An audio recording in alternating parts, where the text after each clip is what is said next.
జూబ్లీహిల్స్ ఉప ఎన్నికల్లో so deposit దక్కుతేనే అదే తమకు గొప్ప అనేటువంటి రీతిలో బీజేపీ నేతలు ఉన్నట్టుగా తెలుస్తుంది. సో 2023 అసెంబ్లీ ఎన్నికల్లో వచ్చినటువంటి ఓట్ల కంటే కూడా ఎక్కువ ఓట్లు వస్తాయనేటువంటి ఆలోచనతో ధీమాతో అయితే బీజేపీ నేతలు ఉన్నట్టుగా తెలుస్తుంది. ఇక రేపు ఉదయం 8 గంటలకు కౌంటింగ్ మొదలవబోతుంది. దాదాపుగా ఒక 10 రౌండ్లలో ఈ కౌంటింగ్ జరగబోతుంది. దానికి సంబంధించి ఒక 42 టేబుల్స్ ని కూడా ఏర్పాటు చేసినట్టుగా ఎన్నికల అధికారులు చెప్పారు. సో తొలుత షేక్పేట డివిజన్ కి సంబంధించినటువంటి ఈవీఎం మిషన్లను కౌంటింగ్ చేస్తారు. సో ఆ తర్వాత చివరిలో సో ఎర్రగడ్డకు సంబంధించినటువంటి ఓటింగ్ మిషన్లతో ఈ కౌంటింగ్ ప్రక్రియ ముగుస్తుంది. సో మొత్తం మీద ఒక 2-2.5 గంటల్లోనే పూర్తి ఫలితం అంటే ఒక ట్రెండ్స్ వచ్చేటువంటి అవకాశాలు అయితే కనిపిస్తున్నాయి. ఎందుకంటే 4,01,000 ఓటర్లలో కేవలం సగం అంటే 48.49% అంటే 1,94,627 ఓట్లు మాత్రమే పోలాయి. కాబట్టి సో 10 రౌండ్లలో ఫలితము చాలా త్వరగానే పూర్తయ్యేటువంటి అవకాశం అయితే కనిపిస్తున్నాయి. సో అక్కడ కౌంటింగ్ కి సంబంధించి ఏర్పాటు ఎట్లా చేశారు? సో మా ప్రతినిధి ప్రవీణ్ ఉన్నారు. సో కోట్ల విజయభాస్కర్ రెడ్డి ఇండోర్ స్టేడియం దగ్గర నుంచి రేపు కౌంటింగ్ అక్కడే జరుగుతుంది కాబట్టి సో మా ప్రతినిధి ప్రవీణ్ తో మాట్లాడదాం. సో ప్రవీణ్, కౌంటింగ్ కి సంబంధించినటువంటి ఏర్పాట్లు ఏంటి? సో ఎన్ని గంటల లోపుగా ఫలితం వచ్చేటువంటి అవకాశాలు ఉన్నాయి? సో 7 డివిజన్లు కాబట్టి సో ఎట్లా కౌంటింగ్ జరుగుతుంది?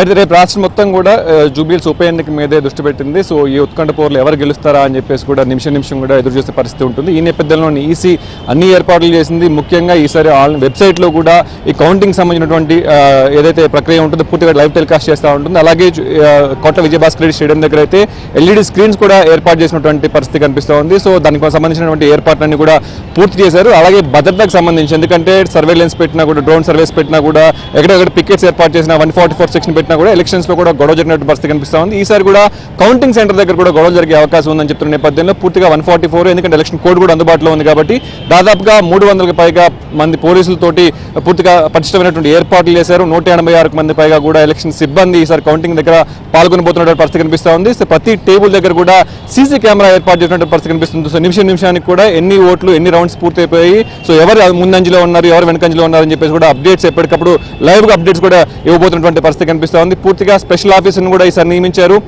జిల్లా ఎన్నికల అధికారి కావచ్చు, అలాగే రిటర్నింగ్ ఆఫీసర్ ఆధ్వర్యంలో కాకుండా స్పెషల్ ఆఫీసర్ నియమించడంతో పూర్తిగా పటిష్టంగా ఎటువంటి ఇబ్బందులు లేకుండా అయితే ఈ ఎన్నికల కౌంటింగ్ ప్రక్రియ సజావుగా సాగేందుకు అయితే ఈ ఎలక్షన్ కమిషన్ అయితే పూర్తిగా ఏర్పాట్లు చేసినటువంటి పరిస్థితి కనిపిస్తూ ఉంది. ముఖ్యంగా ఇప్పటికే 3 అంచెల భద్రత ఏర్పాటు చేసినటువంటి పరిస్థితి కనిపిస్తూ ఉంది. ఎవరు కూడా ఈ యొక్క కోట్ల విజయభాస్కర్ రెడ్డి స్టేడియం దగ్గరలోకి రావడానికి కూడా అనుమతి లేదని చెప్తా ఉన్న పరిస్థితి కనిపిస్తూ ఉంది. ఉదయం 8 గంటలకి ఈ యొక్క కౌంటింగ్ ప్రక్రియ ప్రారంభం కాబోతా ఉంది. సో స్పెషల్గా ఈసారి పర్మిషన్స్ తీసుకొని దాదాపుగా 42కు పైగా టేబుల్స్ ఏర్పాటు చేశారు. సో ప్రతి దాదాపు 407 ఈవీఎం బ్యాలెట్లు ఉన్నాయి. సో ప్రతి రౌండ్ లో కూడా ప్రతి ఒక 1 అవర్ లో కూడా దాదాపు 42 టేబుల్స్ ఈవీఎం బ్యాలెట్ లో ఈ యొక్క కౌంటింగ్ ప్రక్రియ పూర్తవుతుందని చెప్తున్నారు. సో లాస్ట్ వచ్చేసరికి లాస్ట్ 1 అవర్ లో 29 ఈవీఎంలు కౌంటింగ్ ప్రక్రియ పూర్తవుతుందని చెప్తున్నారు. సో 8 గంటల దగ్గర నుంచి స్టార్ట్ అవగానే పూర్తిగా ఓటింగ్ సరళిని బట్టి దాదాపుగా 12 గంటల ప్రాంతం కల్లా ఈ యొక్క ఓటింగ్ ప్రక్రియ పూర్తిగా సరళి కూడా బయటకు వచ్చేస్తుందని చెప్తున్న పరిస్థితి కనిపిస్తూ ఉంది. సో ఇప్పటికే దానికి ప్రక్రియ అంతా పూర్తవడంతో ఇప్పటికే ఉన్నటువంటి సాయుధ బలగాలకు కావచ్చు, సిఆర్ఎఫ్ఎల్ కావచ్చు,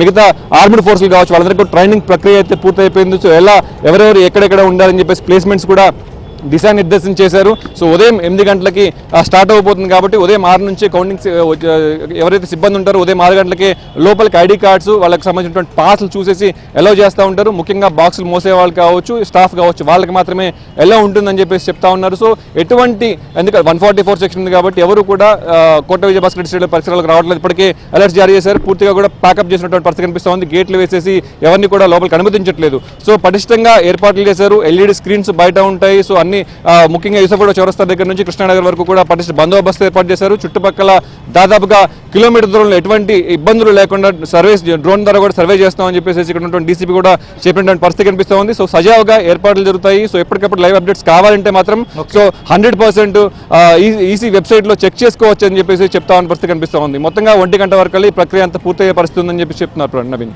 సో మొత్తం మీద అంటే ఎంటైర్ తెలంగాణలో ముఖ్యంగా గ్రేటర్ హైదరాబాద్లో కేవలం ఒకే స్థానానికి జరుగుతున్నటువంటి ఉప ఎన్నికకు సంబంధించిన కౌంటింగ్ కాబట్టి సో పూర్తి స్థాయి ఏర్పాట్లన్నీ కూడా కోట్ల విజయభాస్కర్ రెడ్డి ఇండోర్ స్టేడియంలో చేశారు. సో రేపు ఉదయం 8 గంటలకి కౌంటింగ్ మొదలవుతుంది. సో తొలుత పోస్టల్ బ్యాలెట్లకు సంబంధించినటువంటి ఓట్లను లెక్కిస్తారు. ఆ తర్వాత ఈవీఎం మిషన్లను తెలుస్తారు. సో మొత్తం మీద 407 ఈవీఎంలను రేపు కౌంటింగ్ సందర్భంగా కౌంట్ చేస్తారు. సో మొత్తం మీద షేక్పేట డివిజన్కి సంబంధించినటువంటి ఓట్లతో మొదలయ్యేటువంటి కౌంటింగ్ సో ఎర్రగడ్డ డివిజన్కి సంబంధించిన ఓట్లతో ముగుస్తుంది. సో మొత్తం మీద 10 రౌండ్లలో ఈ ఎన్నికల ఫలితాల ఎన్నికల ఉప ఎన్నికకి సంబంధించినటువంటి కౌంటింగ్ ఉంటుంది. సో దాదాపుగా మధ్యాహ్నం ఉదయం 10:30 గంటల ప్రాంతంలోనే ట్రెండ్స్ బయటకు వచ్చేటువంటి అవకాశాలు అయితే కనిపిస్తున్నాయి. సో మొత్తం మీద ఒక నెల రోజులుగా రెండు తెలుగు రాష్ట్రాల్లో ఒక ఉత్కంఠను క్రియేట్ చేసింది. సో మొత్తం మీద అన్ని పార్టీలన్నీ కూడా నెల రోజులుగా జూబ్లీహిల్స్లోనే మకాం వేసి సో ఇల్లు కూడా దిగి ప్రచారాన్ని కూడా చేశాయి. సో ఈ ఎన్నికల ఫలితం అనేటువంటి తెలంగాణ రాజకీయాల్లో ఒక కీలకమైనటువంటి మార్పులను కూడా దేబోతుంది. సో ఈ ఉప ఎన్నిక ఫలితం తర్వాత సో స్థానిక సంస్థల ఎన్నికలు జరగబోతున్నాయి. ఆ తర్వాత జిహెచ్ఎంసీ ఎన్నికలు కూడా జరగబోతున్నాయి. కాబట్టి ఈ ఎన్నిక సో ప్రధానంగా ఈ 3 పార్టీలకు చాలా కీలకంగా మారింది. సో ముఖ్యమంత్రి రేవంత్ రెడ్డి ఆ ఇమేజ్కి, అలానే బీఆర్ఎస్ పార్టీ ఉనికికి, అలానే కిషన్ రెడ్డి ఇమేజ్కి, ముఖ్యంగా గ్రేటర్ హైదరాబాద్లో బీజేపీ పరిస్థితికి సో ఈ ఉప ఎన్నిక చాలా పెద్ద అగ్ని పరీక్షగా మారినటువంటి నేపథ్యంలో సో అన్ని పార్టీలు కూడా సర్వశక్తులు ఒడ్డి కొట్లాడాయి.